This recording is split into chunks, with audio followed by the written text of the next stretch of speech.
can't eat in front of me.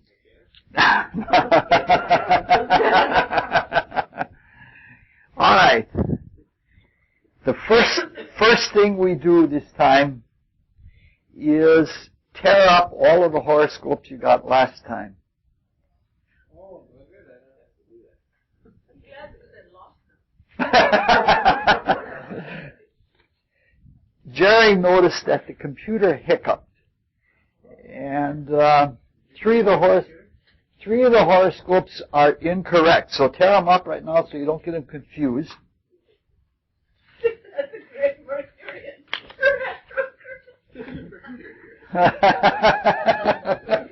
Don't we use the back of the sheet that is there? Okay. Yeah.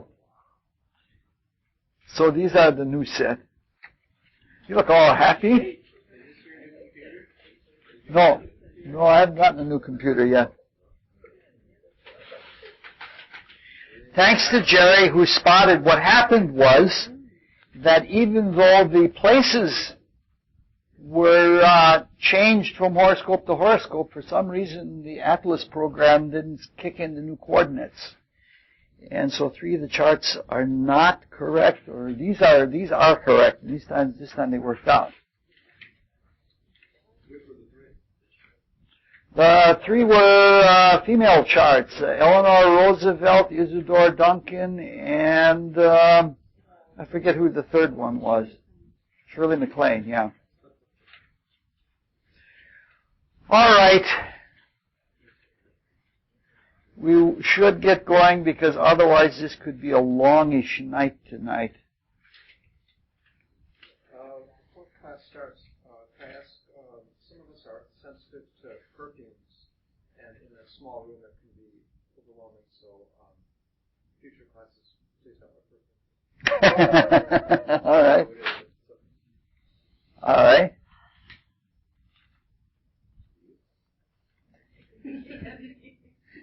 Thank goodness it isn't sweat.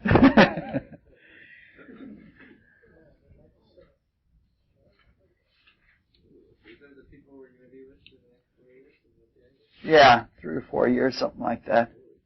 We're going to go slow, and we're going to try and get. We're going to try and do an immense amount of work. The universe in which we live is rather peculiar at first glance. And the kind of astrology that we're starting out with is first glance astrology. The universe seems immense. It seems far-flung. And for the most part, it seems indifferent and impersonal to our existence.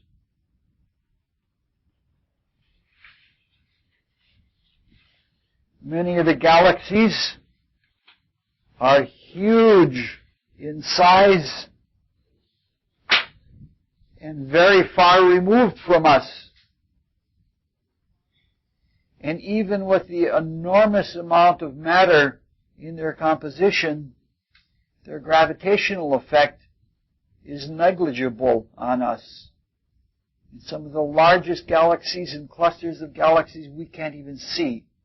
We don't, unless we have a very large, strong telescope. From this, it appears that we would be wiser to study our local neighborhood, our solar system, our local moon, the sun, and the planets. And astrology finds that, indeed, those nearest bodies have the greatest astrological significance. This is why almost all the work that we're going to do is going to use the most basic elements of astrology. 12 signs, 12 houses, 10 planets or significators, and the simple aspects: conjunction, sextile, square, trine, opposition.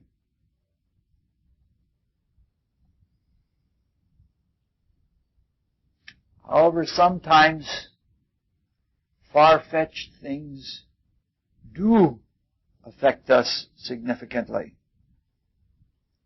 And probably, from a material point of view, gold is one of the best examples. Astrologically, gold has always been ruled by the sun.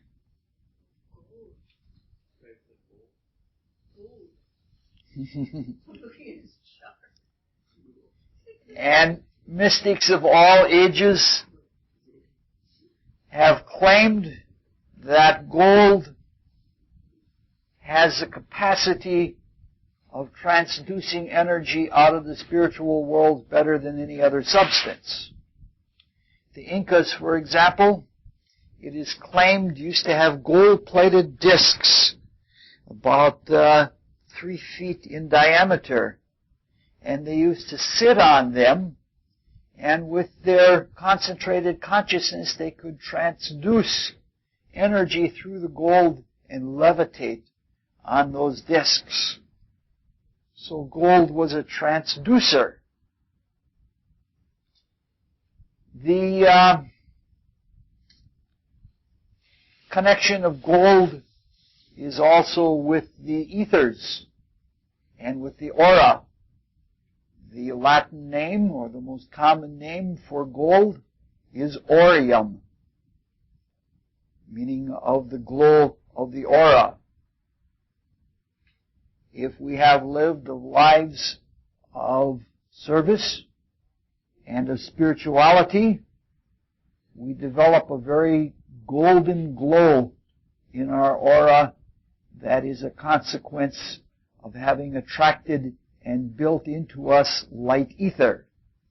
You can tell people who are spiritually inclined because they have more light around them, and it's easier to see them. After many lives of selfless service, this is the consequence. In alchemy and Western mysticism, the etheric aura that is so rich is called the golden wedding garment. And without having that rich etheric aura, it's very difficult to have forward-going consciousness when you're out of the body. That is the vehicle of consciousness. Gold is found in greater proportion in the hair of people who are mystical seekers. Yeah, if we took gold samples of the hair of everybody, took samples of the hair of everybody in this class and compared them to the public at large, we'd find more gold in the hair of seekers. What? Yes.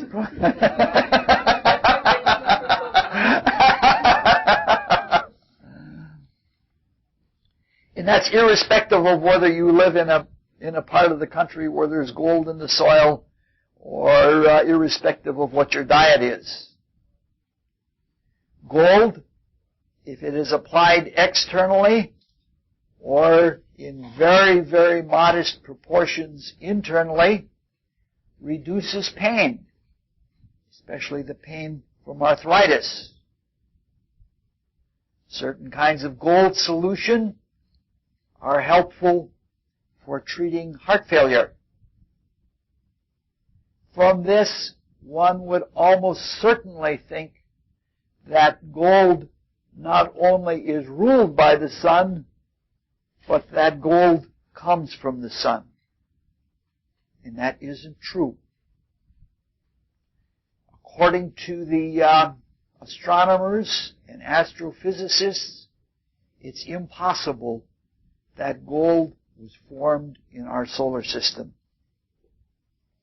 Gold is only produced in very rare astronomical events when neutron stars collide.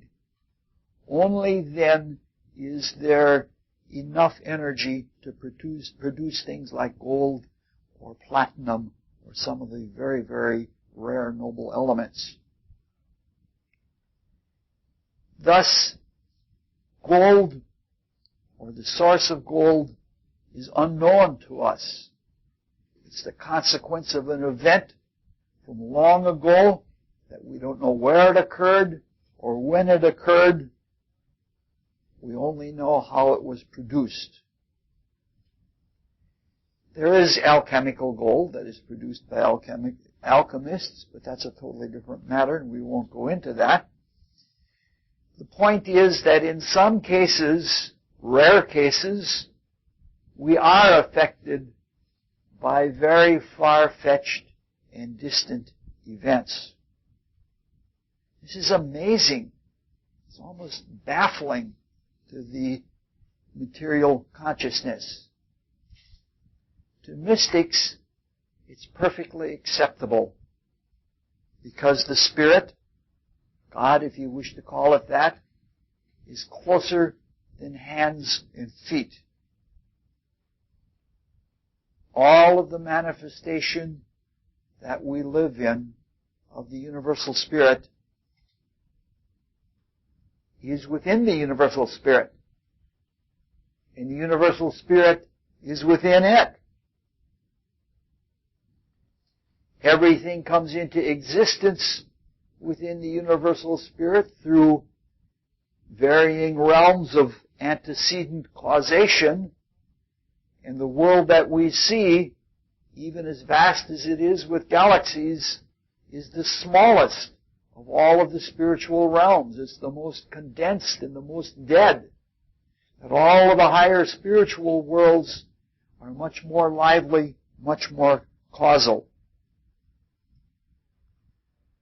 But even through this chain of causal planes, the unity of the Spirit is maintained. It's maintained through the principle of analogy, which is called the Hermetic axiom. As above, so below, what has gone before in heaven will follow after on earth. Know this and rejoice.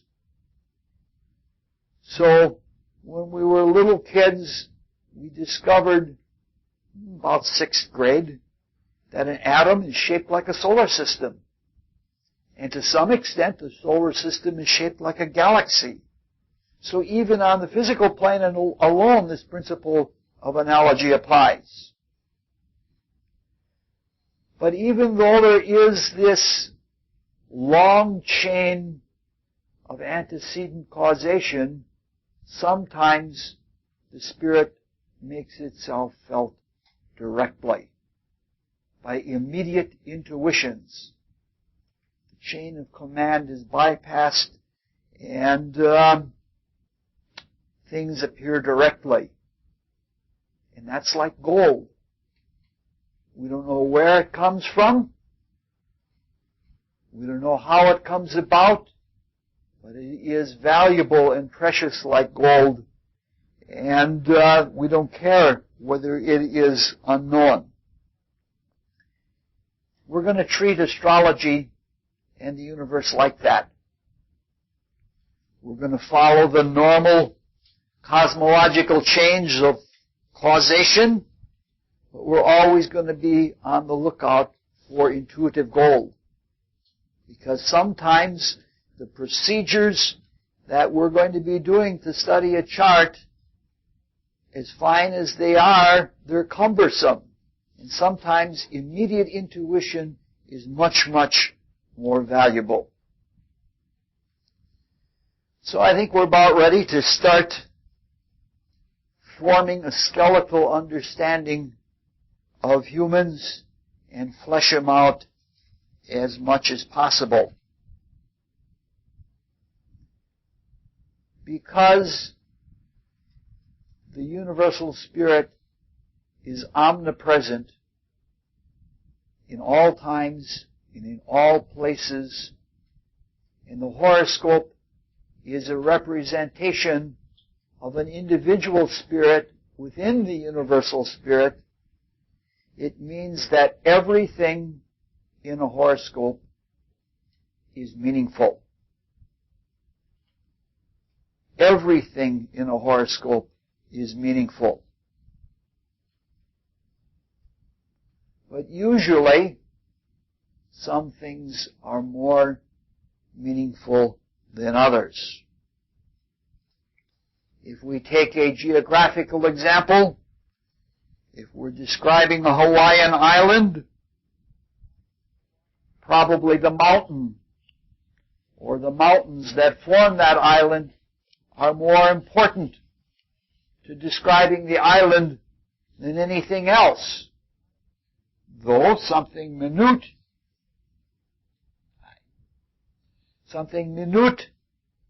like soil composition might also be of great significance.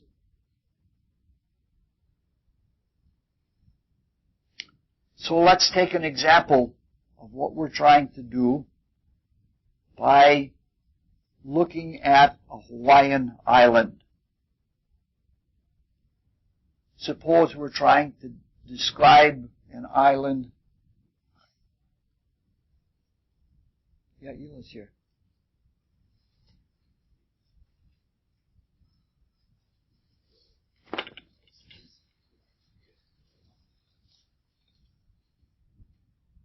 If we're trying to describe Maui, for example, if we approach Maui from a distance, we'll see a mountain or mountains as the major shape of the island. Maui isn't big enough to have plains or steppes. And when we first approach Maui, the shape will be different according to which direction we approach. Thus, if we're trying to describe Maui, the more directions that we approach from, the more accurate the composite image we will have when we put them all together. The approach to Maui distinguishes itself in other ways. When we approach from a distance, most likely on a plane or a helicopter or something like that, it's just a blue shape on the horizon. As we get closer, the shape becomes more distinct, and we see the rough features. Eventually, the green appears, and things become clearer and clearer until we actually land and we can start exploring directly. Now, we can't describe or comprehend all the details of Maui, especially things down to a microscopic level. We can't describe or comprehend all of a human character, especially down to the minutiae.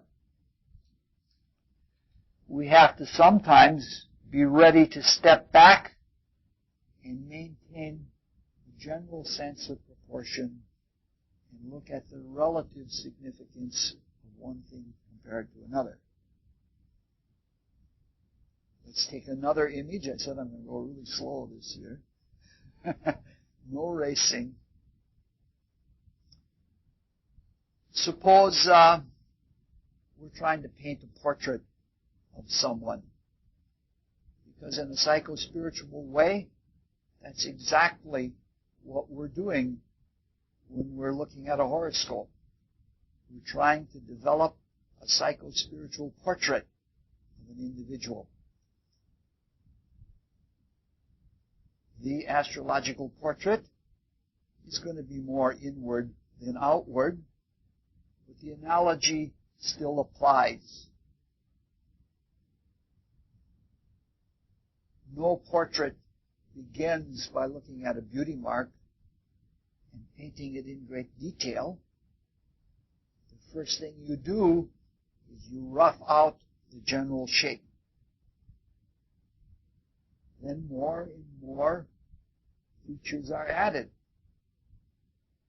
And then finally the details are added in, and one can note all sorts of nuances in attitude and expression in the features.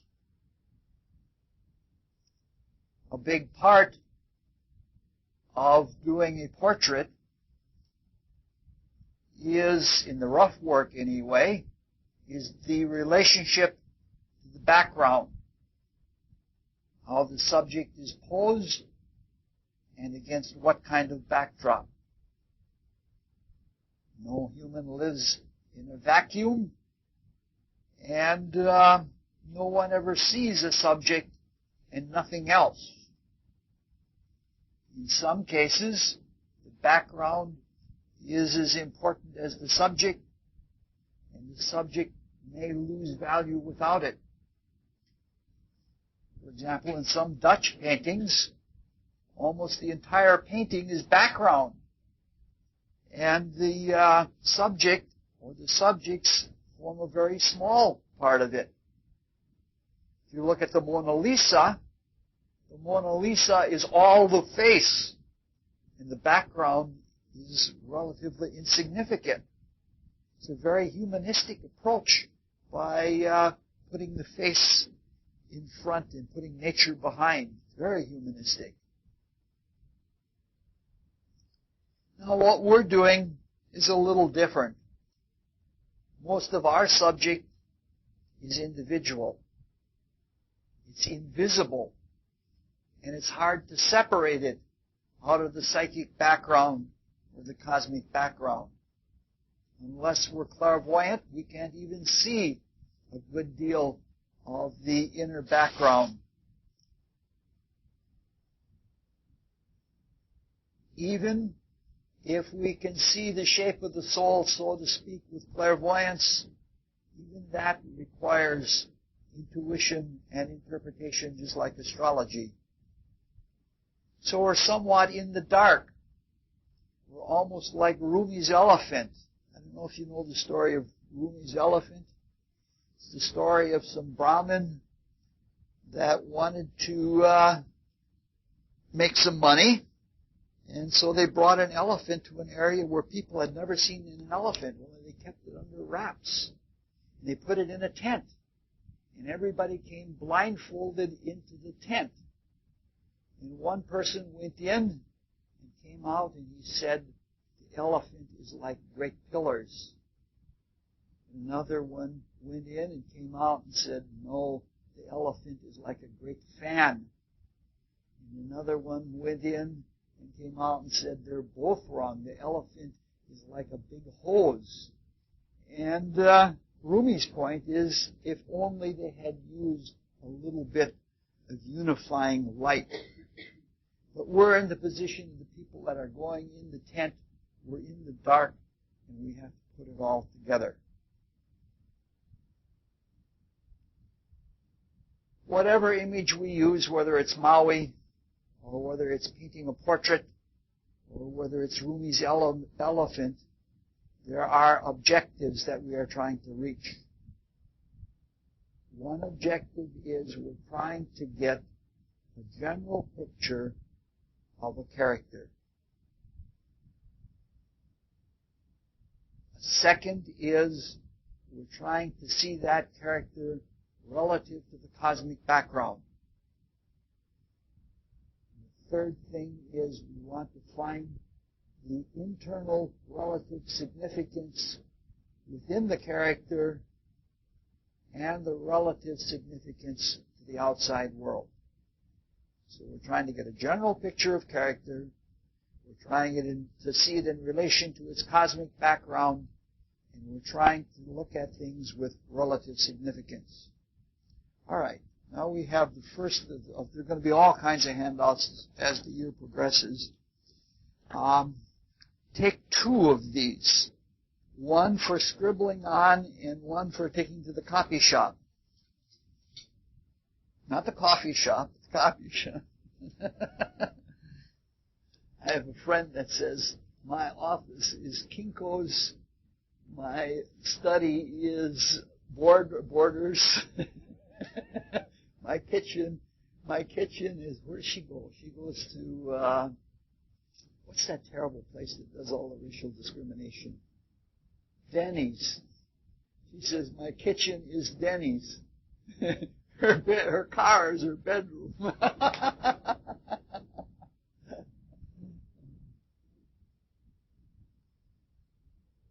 Her library is the bookstore.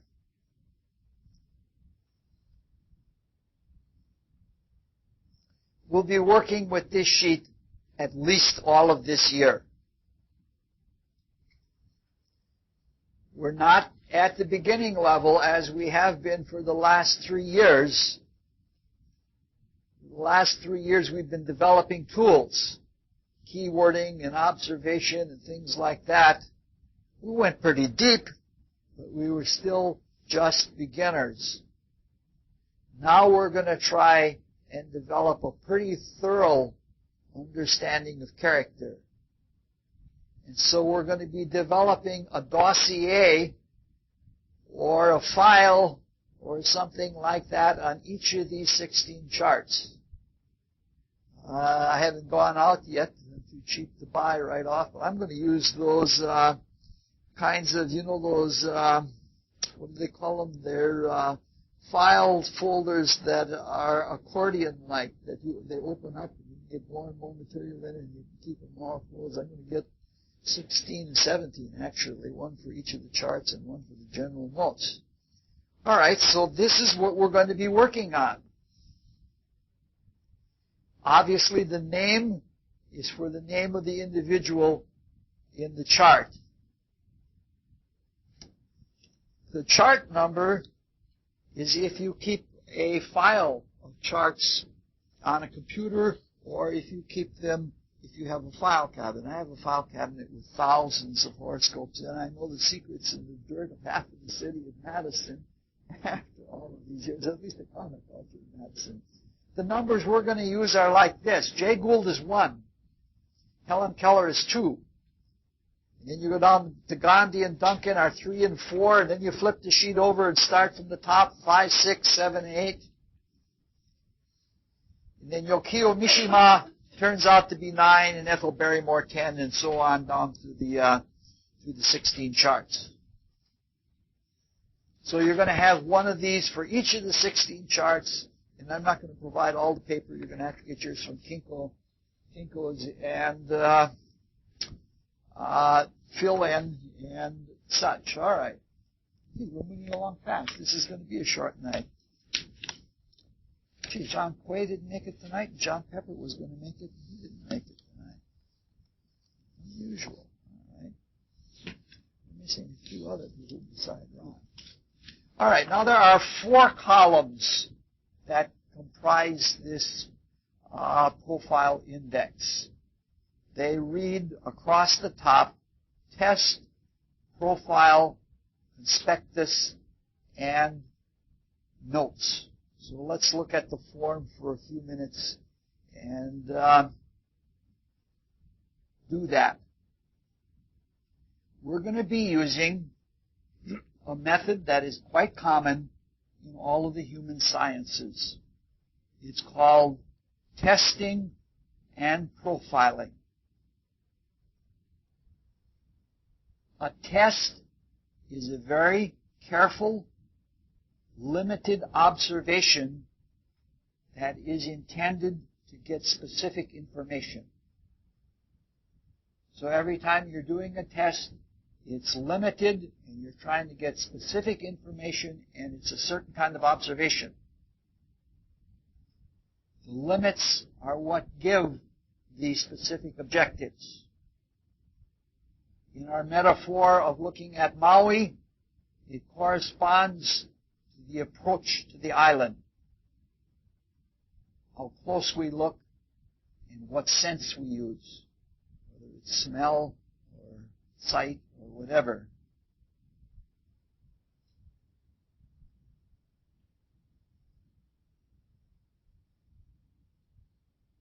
A profile is the result of the test.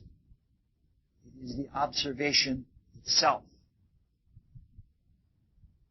When you use the word profile, you think about it just the way you do in art class when you were back in grade school. It's just like a black and white profile.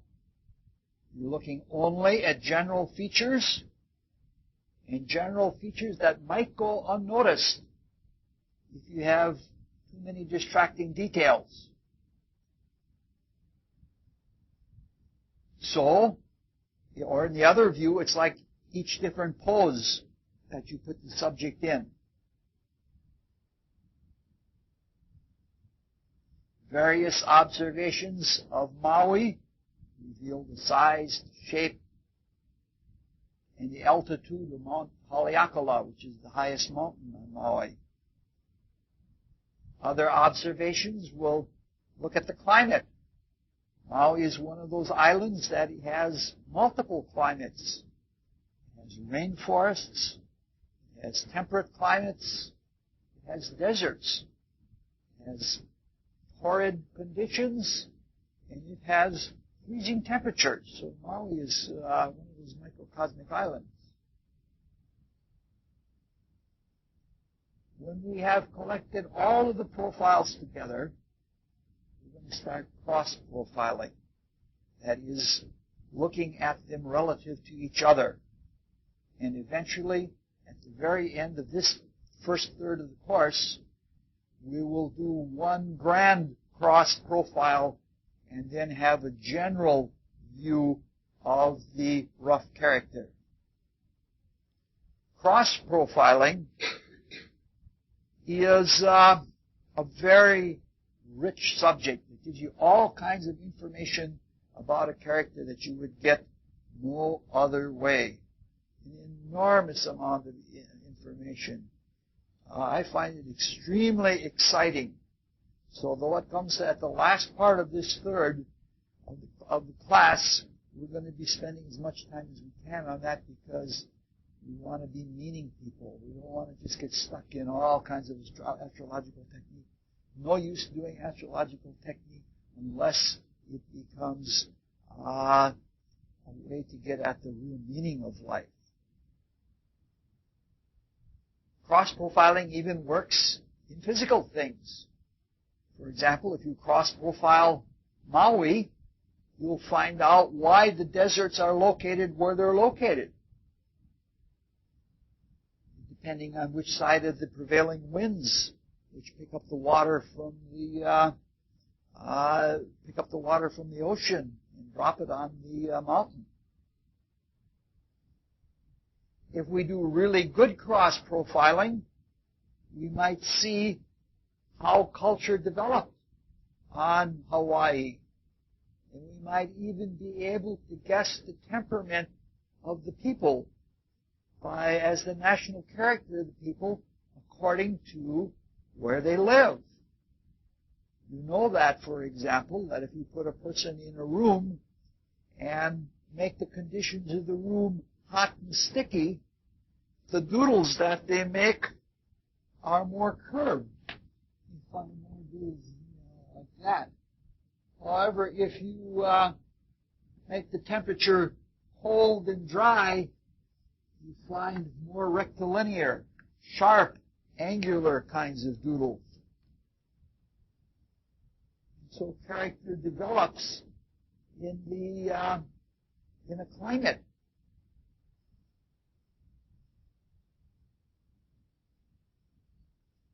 A conspectus, looking at the third of the four columns, a conspective is a brief study of a very large subject. Or it is the statement of a brief study of a vast subject. The way we're using it, it is meant to be a brief statement of what we have gotten out of each test in profile. The idea is that when you have developed the profile index, you should be able to scan down the conspectus lines and very quickly get an idea of the broad character. Now, what we're going to do in a really slow time, you can usually do easily in 15 minutes or a half an hour's time. you can do the whole profiling and everything, and look at it and come to your conclusions and note them and everything else. As you work with a chart, and you have different problems to solve with it, gradually you'll go back to it again and again. But the whole, like, I don't want you to think that you're going to be in something that for every chart that you sit down that you're going to work hours and hours and hours and hours and hours. You're not going to do that, at least not at this level. To get through it right now, to understand what we're doing, is it's going to take a long time, because we're going at it slowly, and we're trying to learn astrology as well as to appreciate character. The notes column is there for referencing, because if you keep pages of notes, you number each one of them, just like the page on top here, that's the page number. And so the notes would have a number of page numbers in it where it would indicate where the more detailed analysis is, or it would indicate where the cross-profiling is that refers to the polarity test or to the triplicity test or whatever test you're looking at. Now, the general structure of this profile index is such that the subdivisions are on the left side where it says attitude, opportunity, action, and focus. Those are subdivisions. They increase in significance as you go down the sheet. That is, the attitude tests are of less importance than the opportunity tests, and both of them are of less importance than the action, and to some extent the action is of less importance than the focus. Some of these things are going to be corrected, but we'll come to that along the way. Usually, within each subdivision, the same thing is true. That is, the element test is more important than the polarity test, or the angularity test is more important than the vertical test. The only case where that is not true is in the action subdivision, and everything is in reverse order. That is, the activity test is most important, and when we come to doing that part of the profiling, we'll explain why that had to be that way. It couldn't be any other way.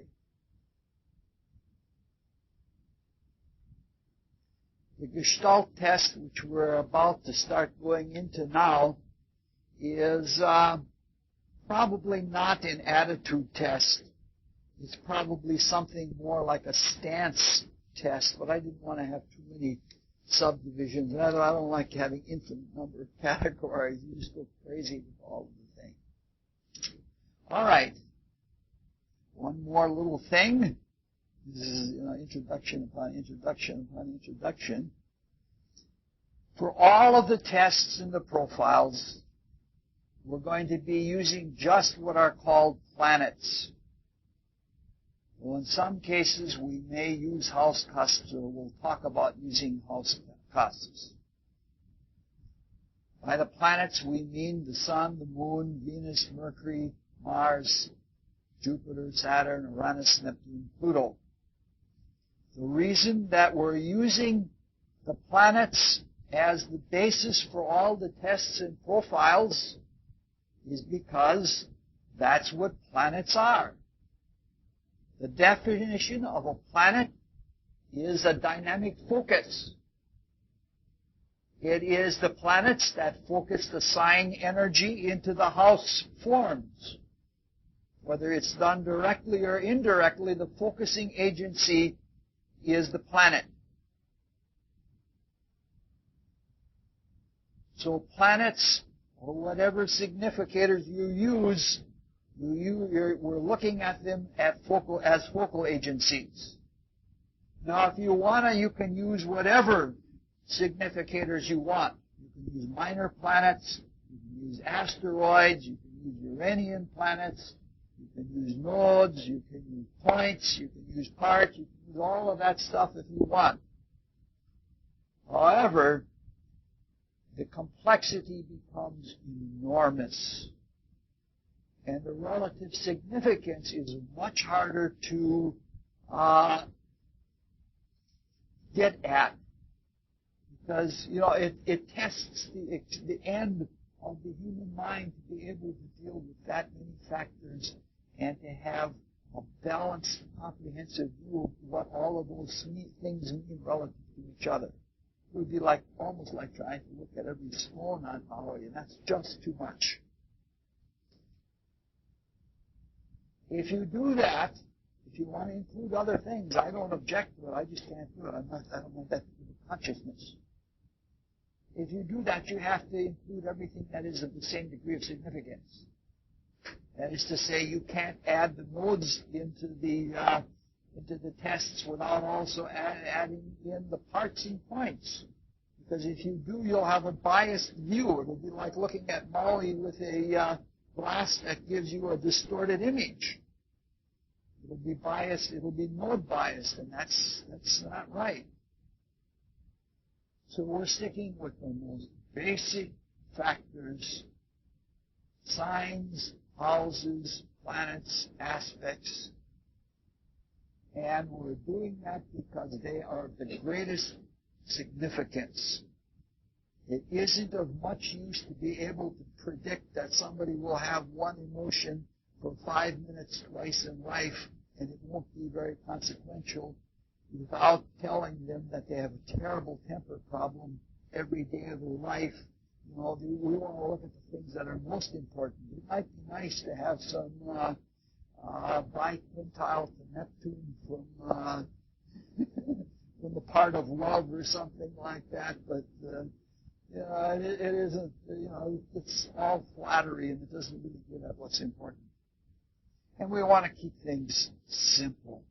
We don't want to become too complicated. We don't want to become astrologers. The only reason we study astrology is to get at reality, not for astrology's sake itself. Now, for almost all of these tests, until we come down to the very end, we will not be naming the planets. We don't care whether it's the sun or the moon or Mars, we will not be naming the planets. That isn't important. In the generals, it isn't important. We can name the planets if we want to, but if we do, we're ending up with something different than what we're trying to do. For most of the profiles that we're trying to obtain, we're looking merely at schools of presences and absences. We're doing just like a sculptor. We're looking at what's present and what's absent, and that gives us a profile of what the person is like. All right, we're about ready to begin. Yeah, and always at the beginning, this is about the fourth introduction we just completed. And we're now ready to go to begin by going into the next introduction. Yes. We don't care whether it's Sun or Venus. We're going to be looking at the charts at arm's length. We're going to be looking, hey, there's a spot there. That's all we're going to care about. We're not going to care what the name of that spot is to begin with. Eventually we'll get into such detailed things and try to go into the chart as deep as possible, as deeply as Carl Jung or anybody like that would go into it. And I believe everybody in this room probably has the capacity to do that. All right. The first test, which we will begin with tonight, is called the Gestalt test. In the late 19th century, psychology was in its early days. It was just becoming one of the social sciences. Nowadays, things are much different. A lot of psychology at the universities is more of a study of sense perception and of neurophysiology than it is of anything having to do with the soul.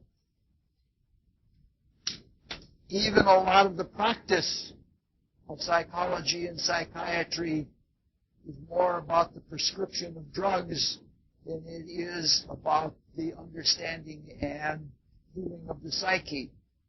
In fact, some psychiatrists diagnose by which drugs work. If this drug worked, it was this condition. If it didn't, that wasn't the condition. I talk to psychiatrists that actually do it that way. In the early days of psychology, it was much more about the psyche. And in the early days, it had a lot to do with the subjects more than the researchers, more than the practitioners. And early psychology was much more internal. Even the research was internal and not external. All of the first psychological research is self-knowledge, self-watching. It was called introspective. Subjects were asked to turn inward and describe their thoughts, or their feelings, or their reactions to various kinds of experiences. And some of the experiences were internal and some of them were external. Out of this early research, different schools of thought developed about the nature of the psyche and about human nature in general. One of those was found in Germany, mostly. It was everywhere else, but mostly in Germany. And the researchers in this school found that when they were testing subjects, that the subjects were highly inclined to find patterns in phenomena. Whether the patterns were internal patterns or external patterns, people were pattern inclined. Eventually, the course of this early research branched until there were two different directions. One led into directions of patterns that suggested pictures or objects or things in the everyday world with which people were familiar. The other bifurcation led toward patterns that were symbolic and that had inner meanings, conscious or unconscious. Then things just bifurcated and bifurcated after that, and all kinds of schools of thought developed, and some of them are alive today, and some of the schools of thoughts are like grandchildren of those early days. The early researchers that found the tendency of humans to see patterns became known as Gestaltists. In recent times, there has also been a philosophy called Gestaltism, and its most vocal exponent was a sweet old man called Fritz Perls. However, this modern Gestaltism is not a classical Gestaltism. It has some good things to offer about it. Otherwise, it wouldn't have found any acceptance. But my observation of it is it sort of breaks down into a new agey kind of relativism that says, I do my thing, you do your thing. Hey, isn't that great? Everything is cool. I don't know if you've read that kind of Gestaltism was tied together with bioenergetics, which was sort of, how would you say it, a hippie kind of Kama Sutra expression of energy. Bioenergetics was, hey, anything goes, baby. The more energy we're pouring out, the better it is. But I don't want to pan modern Gestaltism. We're speaking more along the lines of classical Gestaltism. We're going to talk about astrological Gestaltism. That's what we're trying to get at. The word Gestalt means pattern. Not just any pattern. A window screen is a pattern. But we're talking about a pattern that represents or suggests a whole that's greater than all of the parts. A gestalt is something that points, almost like a symbol, but it's like a pattern of things that points to a whole that is greater. A gestalt is also a sense of things, or a sense of the times. When you're getting the gestalt of things, you're getting the gist of what's going on. Even the Fritz Perls gestaltism means that. You're getting the general gist of things. Sometimes the pattern is loose, and sometimes it's very tight and substantial. The same is true about meaning. Sometimes the meaning is very careful and close, and sometimes it's a broad thing. Simple patterns or simple gestalts are called formations. And that gives a really good understanding of gestaltism, or another side of gestaltism. The early gestaltists never did decide whether the meaning was in the pattern or the pattern was an expression of the meaning, or whether both were true or whether it was all just an accident. Personally speaking, I'm inclined to believe that patterns are an expression of meaning, and not that meaning comes out of patterns unless you're living in some kind of daydream world. That's what astrology is all about. The horoscope is a pattern that is an expression of the spirit as it relates to the cosmos.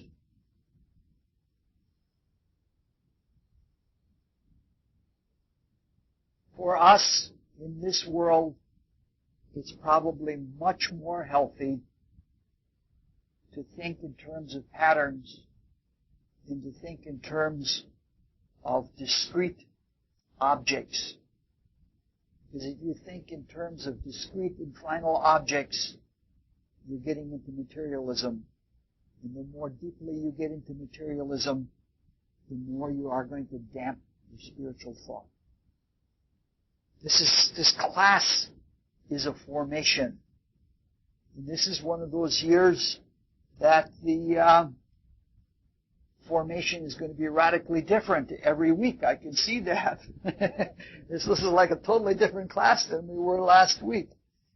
3 or 4 people that were here last time aren't here this time. We've got a couple here this time that weren't here last time, and there are still more coming yet. Or at least they say they're coming. That's the way it usually is. If you think about it, the human body is a pattern or a formation. It is not a seamless, immutable object. The pattern that is our body, every atom gets changed at least once every 7 years. So even though the pattern is roughly the same, it's made of different stuff every few years. And so we like to think of our body as a thing, but it's much better to think of it as a formation or as a pattern. And if you look at photographs of yourself taken every 2 years over a 30-year span, you see that that pattern changes quite a bit itself. So if we think of the body as one thing, it's not a good way to think about it. But if we think about it as a pattern, especially if you're trying to heal, you think about it as a pattern, you say, hey, I can change the pattern, or I can bring better stuff into the pattern or something like that. You're right on the way to healing right then and there.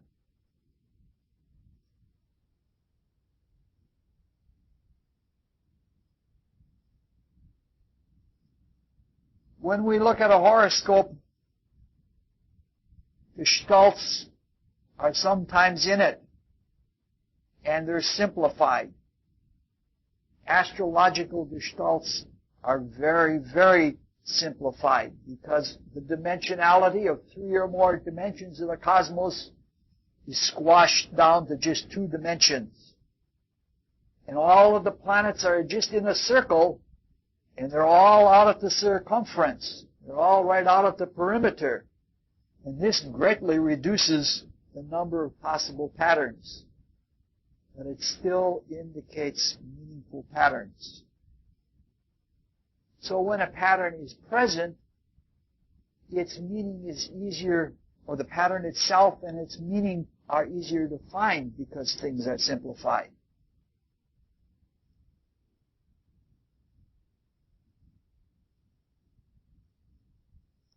Another way that astrology simplifies gestalts or patterns is that it eliminates a good deal of subjectivity and of projection. In the wider life around us, there are innumerable patterns, and there are even more possibilities for patterns that may not be there.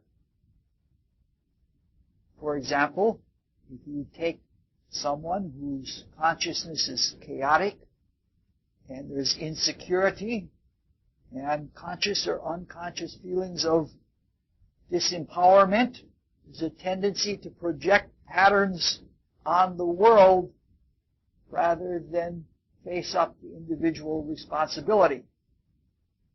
We're talking about a paranoid kind of consciousness, where one will say that there's a pattern in the police or in the CIA or somebody like that, and they're out to get me.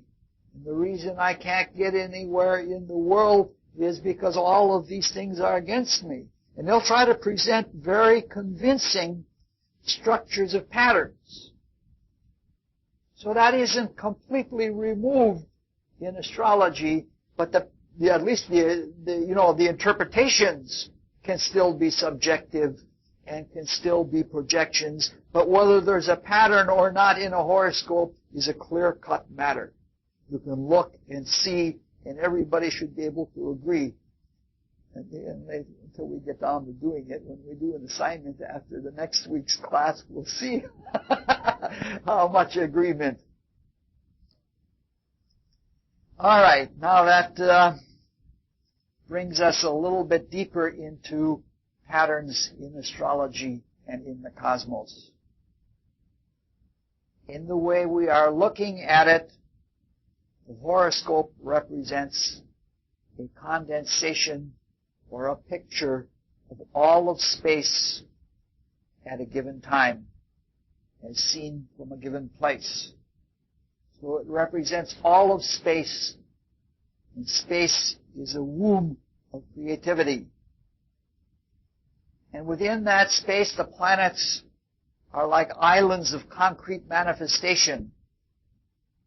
They're like toeholds, or there are points of definition where the space is defined. The horoscope is also a statement of creative intent, because the spirit, the individuality, is universal, just like the universal spirit overall.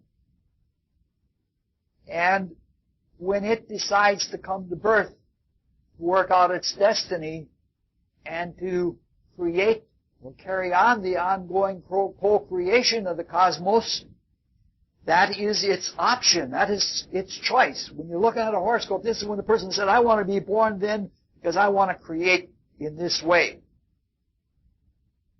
So it represents the creation of a life in time and in space. Therefore, it behooves us to look just a little bit, very swiftly, at time and space. Oh, there's going to be nothing but introductions all night long. We and our entire universe exist in a womb of potential. What is lives in a potential of what could be, or what could have been, or what might be. It's a potential for being and becoming. Potential itself is, I don't know how to say it, it's a condensation of the absolute. And the absolute is everything that is and everything that isn't and everything that could be, and You can't speak about the absolute. As we experience potential, we experience it in a bipolar fashion. Everything that is and that becomes or that could be becomes in a potential of time and space. It's bipolar. Both time and space are co-potentials in which events occur. The actualization of things in space is also bipolar, such that the condensation or the actualization that is out of time is more spiritual, whereas the condensation or in the direction that is more spatial is more material. So there is a continuum of a spirit-matter continuum within time and space. You go one direction, time counts more, and spirit counts more. You go in the other direction, it's more densely material, and it is more spatial in its orientation. Within the macrocosmic matter, in space, forms are produced. Microcosmic forms. Within macrocosmic spirit, attitudes or moods of spirit are formed. In the interaction of spirit and matter, in the production of forms and attitudes that relate to those forms, consciousness is born. The spirit, which is the mover, is the more knowing side. The matter, and the forms are more receptive, and it's more like associated with the unknown. In some ways, matter is a crystallization of the unknown. In the struggle of spirit and matter, waking consciousness develops. All of this takes place within consciousness, and the actualization process is a waking of consciousness. Now we could say a whole lot more about this, but that's just enough to give us an idea of what we're dealing with. When we are speaking of gestalts, we're talking about patterns or forms or materializations in space. There are temporal gestalts, but we won't be going into them. That's in a much different phase of astrology. We're going to deal with much more simple things than that. Artists, like painters and dancers, but especially sculptors and architects, are familiar with the accommodation of form to space. They're familiar with the intractability and the difficulties of materials, and how difficult it is to produce exactly the form that you want, that says what you want to say, without knowing the materials really well or without having the right material. So they're familiar with composition, the composition of forms out of matter in space. Now, artists use a term, especially sculptors and sometimes architects, to describe the artistic process, and that term is called negative space. And said simply, negative space is everything that isn't the object. Therefore, through an object or a form or a pattern, one is brought to a conscious experience, a realization of the whole, the thing itself and the negative space. of what could be and what couldn't be. Because if it's a really good creation, it suggests not only itself, but other things. And itself is an epitome of a form in space. That's one of the missions of art.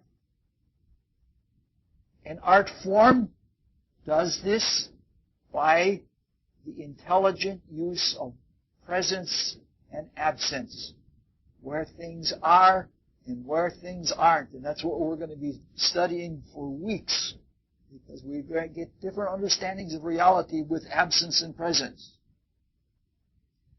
The experience of the whole, which is never changed by forms or matter,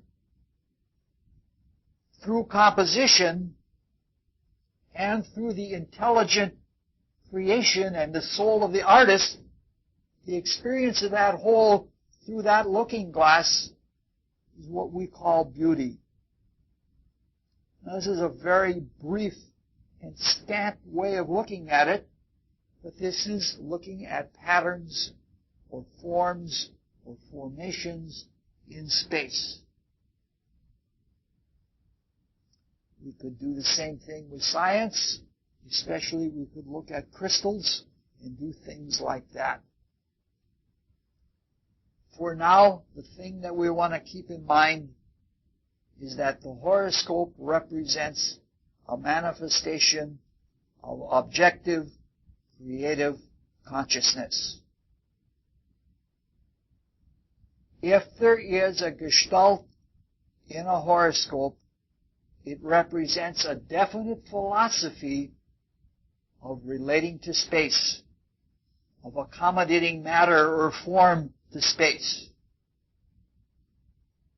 If there is not a gestalt in the chart, it doesn't mean there's a deficiency. It just means that the person has chosen to manifest without doing it with a gestalt type.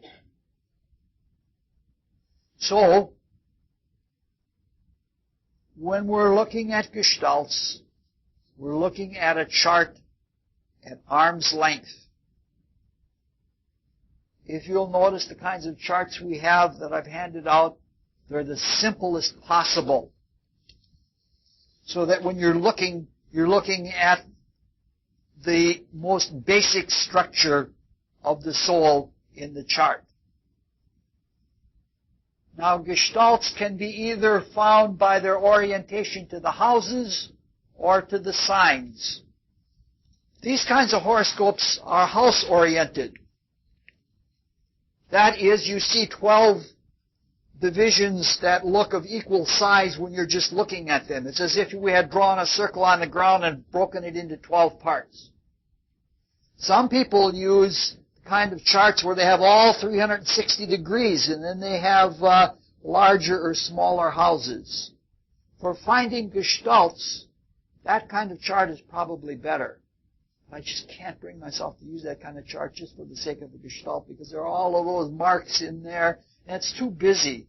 When I'm thinking, I want my mind to be clear and simple and direct, and I don't want all of that busyness in there.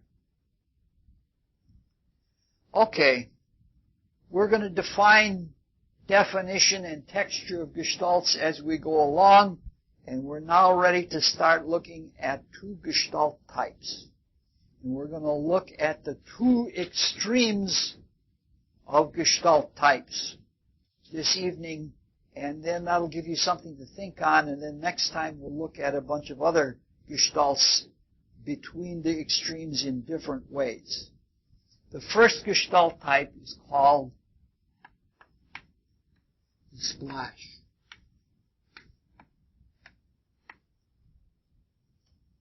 Now, there aren't always gestalts in a chart, but sometimes there are. The splash is called a splash because it's like dropping a marble into a pan of water. And if you drop a marble into a pan of water, you see that the water splashes equally in all directions. That's just the perfect thing. In fact, in some things, if you take a pan of milk and drop a marble in and you've got a camera there, you'll find that there's an exact number of little beads, a symmetric number of little beads that are evenly spaced all the way around the splash. So that's, so in a horoscope, a chart is said to have a splash gestalt when all of the planets or significators are spread relatively evenly all around the heavens, all around the entire circle. To the degree that they are evenly spaced, the gestalt is said to have good texture. Texture means how, just like it does in clothing or something like that. You say this is a rough fabric, or this is a smooth, close knit fabric, like silk or something like that. Now, it's very hard to find a perfectly good or a perfectly even texture in a splash type. The reason being is that we're looking at the heavens geocentrically. And when you're looking at the heavens geocentrically, Venus and Mercury are always going to be in the proximity of the Sun. And there are limits, for example, as to how far away Mercury can be from the Sun. So when we look for a splash type, we're never going to find one that's completely perfect.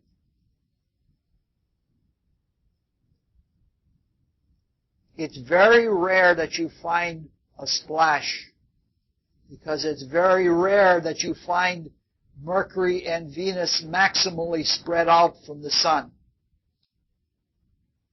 You have to be careful when you're looking at what appears to be a splash but really isn't, because the texture isn't even, because that's a nondescript chart. Any chart that does not have a gestalt is called nondescript.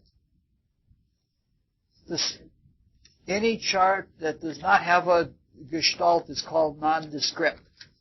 So that when you start filling out the profile, most charts, when you come to the profile box, it's going to say nondescript. Now, there are a huge number of ways that you can look at the meaning of a splash. And intuition can always give you more. I don't ever want to be in a position that I'm saying that I have the last or the final or the total word on anything. If anything, this is just beginning. Obviously, you could say that someone who has this gestalt is trying to make a big splash on life. You've heard that many, many times. They're trying to do everything. This is like the philosophy, this is something like the Big Bang. It's like you're trying to make a strong, immediate impression every direction. That's the consciousness of this kind of chart.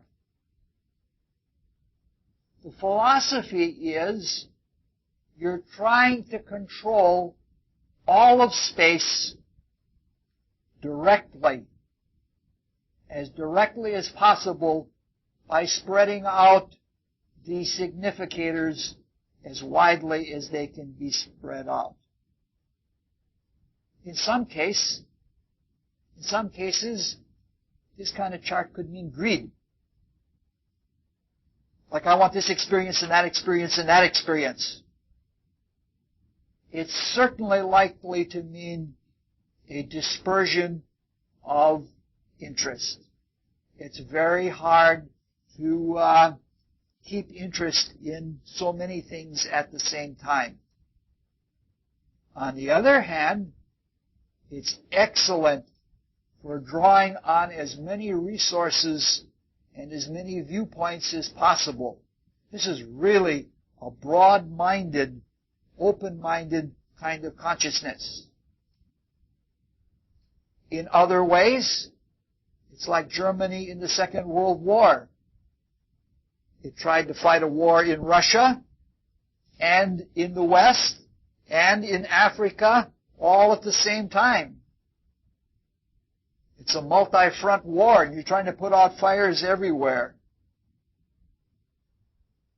So this kind of configuration is either centrifugal or centripetal. It's either trying to discharge energies far and wide or going to the four winds and drawing them in. Now, different people use it for different ways. We have at least one splash chart among our 16 charts, and that was used to gather information. But it could just as well indicate someone who is trying to disseminate. You know, like if you're broadcasting lawn seed, you don't put it all down in one pile. You spread it out as much as possible. And so this is a broadcasting kind of life. In some cases, it's a free access kind of life. Everybody's got a piece of you. And it can be very multifaceted in its objectivity.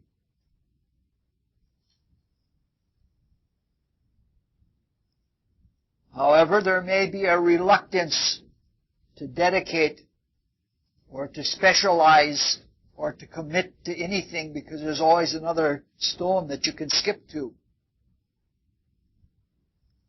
If the planets, or many of the planets, are not in their signs of rulership, which is usually the case, this makes for a very complex chart to read, because the direct influence of the planets in the houses that they are in is very different from the indirect influence through the houses that they rule the cusps of.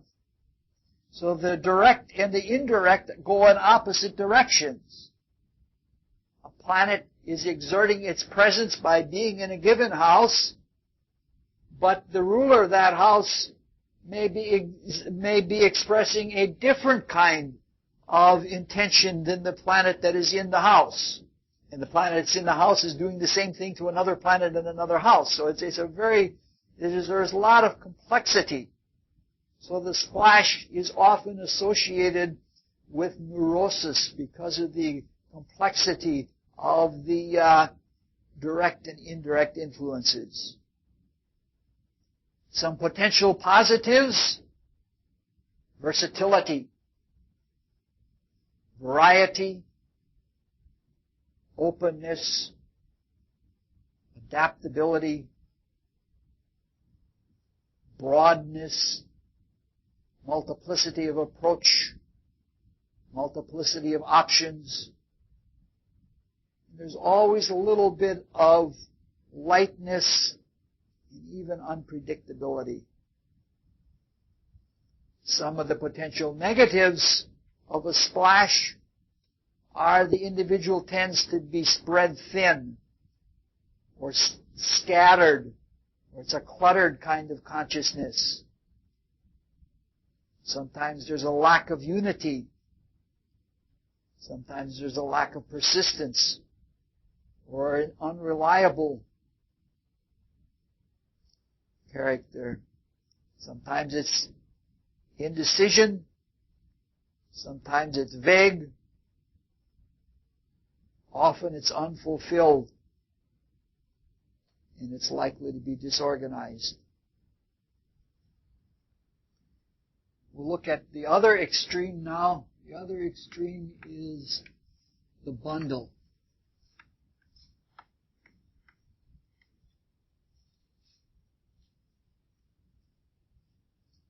One extreme always begets the other. In the bundle, the idea is trying to distribute all of the foci into as little space as possible. It's sort of like a mother chicken trying to draw all of the chicks under its wings. The smaller and the tighter the bundle, the less space it takes up. And the smaller it is, the more it is called more clearly defined. Definition is whether you can, like if there's sort of they're sort of in a general area, that's not a good definition.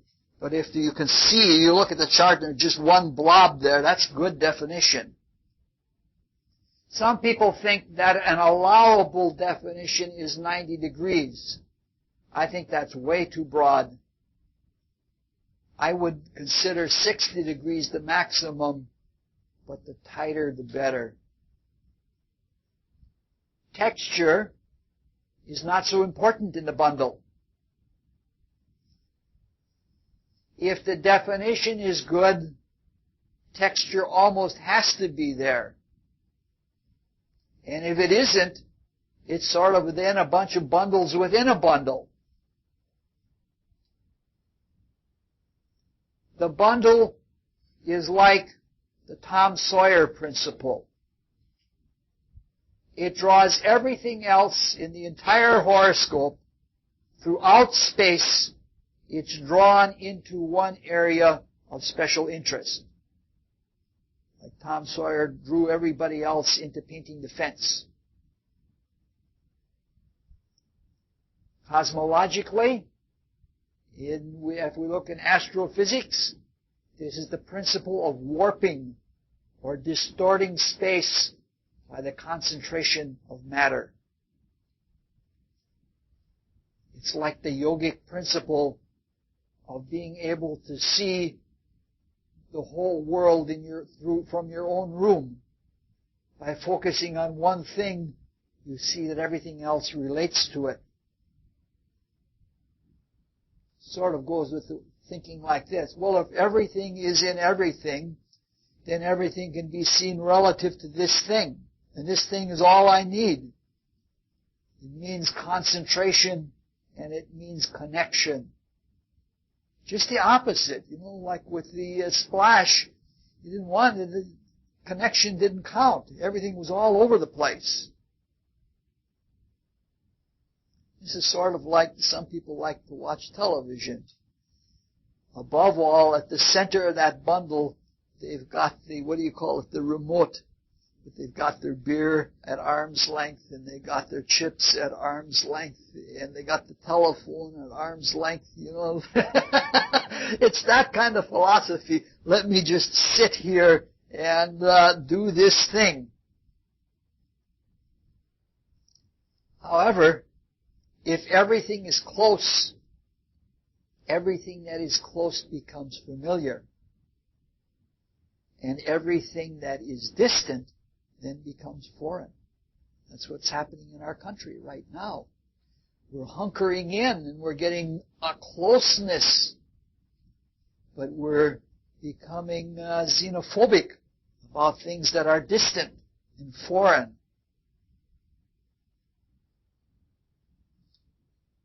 Everything is foreign that doesn't fit my personal definition. Since this is a circle, when you have a bundle, you have a powerful eccentric motion. All of the energy is being applied in one place, and it's like the old steam engines, ka-chunk, ka-chunk. It's a powerful eccentric. This means everything is pulled off center. But that's just as it should be. Because if things are pulled off center, then there's more likelihood to change. If everything is evenly spread out, like with a balancing pole, and it's spread out all over the place, it's hard to fall over. That's like approaching a homeostasis. But you only gain experience when you do something new, and in order to do something new, you've got to change things. And to change things, you have to get off of center. And so this indicates a tendency to get off center. Anything to work on this one thing. Now, because many of the houses are empty, indirect astrological influence becomes all important. This is again opposite the splash. In the splash, there's a difference between the direct positions of the planets and the indirect influence that they have through rulership of different houses and different signs. Here, everything is all in one place, and all the other houses depend on this one common lump of things, and so the indirect meaning or indirect application of astrological energies is all important. This kind of chart is for people who are not experienced in working with astrological interpretation. This is a very hard thing, because the most inexperienced astrologers don't like dealing with empty houses, and when like 10 of the 12 houses are empty, some people freak out over something like that. So one direct area becomes all important, and all of the indirect influences depend on it. Geocentric astrology is biased toward the bundle because of the fact that Venus and Mercury are likely to be close. This means that for us on Earth, especially our materialistic Earth, it means that our existence here is biased toward concentration and specialization. And even our materialistic life and the overemphasis on it is appropriate because of our location in the cosmos. Heliocentric astrology, if we had a cosmic approach and we looked with the sun's eye, which would mean that we'd have no ego because there would be no sun center, that is more inclined towards splashes, because the inner planets move so fast that they're more likely to produce those widespread patterns. Potential positives of the splash: dedication, strength, concentration. I'm sorry, the bundle. Yes. Single-purposed. Centralization. Oftentimes specialization, not always. Durability and reliability. Potential negatives: narrowness, distortion, myopia, rigidity, eccentricity. It can even be a positive, though. being that greatly eccentric. Uncompromising. Inertial. And sometimes there's a quality about the bundle that's provincial. And that's all we have for tonight. And next time what we'll do is we'll introduce two schools of gestalts between these two. There are two ways that you can have a school of a gestalt between these two extremes. And then we'll have a assignment that everybody will work on, and in the following time I'll present my assignment, and whoever wants to present theirs to the class can do it. Heidi surely will. Heidi is so motivated toward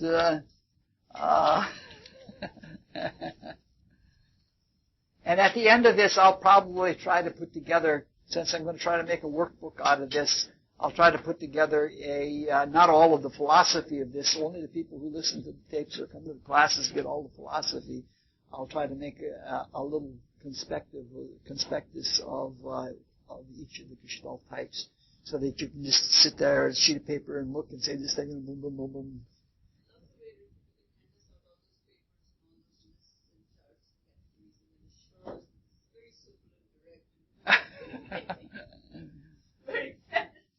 Well, it's a funny thing that life is like that. There are some things that are really simple to do, but if you try to break them down into all their component parts, it's very difficult. And the reason we're taking a class is not just to do something that's simple that comes real easily. What we're trying to do is we're trying to have enough information so that if I'm not around or nobody else is around, that you can create on your own. Because I can find you somebody. I know somebody who studies a lot of Vedic astrology in town. Right. All right. Any questions?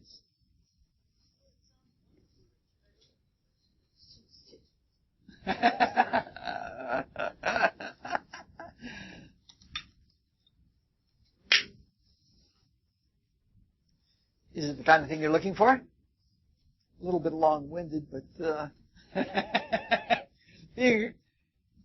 we're parity in the universe. I'm long-winded, and being a Capricorn, you're terse and pithy. You have the patience. I love it. Good line. He's Cancer, so you're Cancer, aren't you? No, it's Taurus. Oh, all right. I thought you were going to balance each other out. There'd be parity in other ways. Yeah. She's been studying astrology a long time. Believe it or not, she's probably been studying astrology, how about 15, 20 years? No? 12 or 13 years. She's old enough to have studied 12 or 15 years. She looks like a babe. A babe in the woods.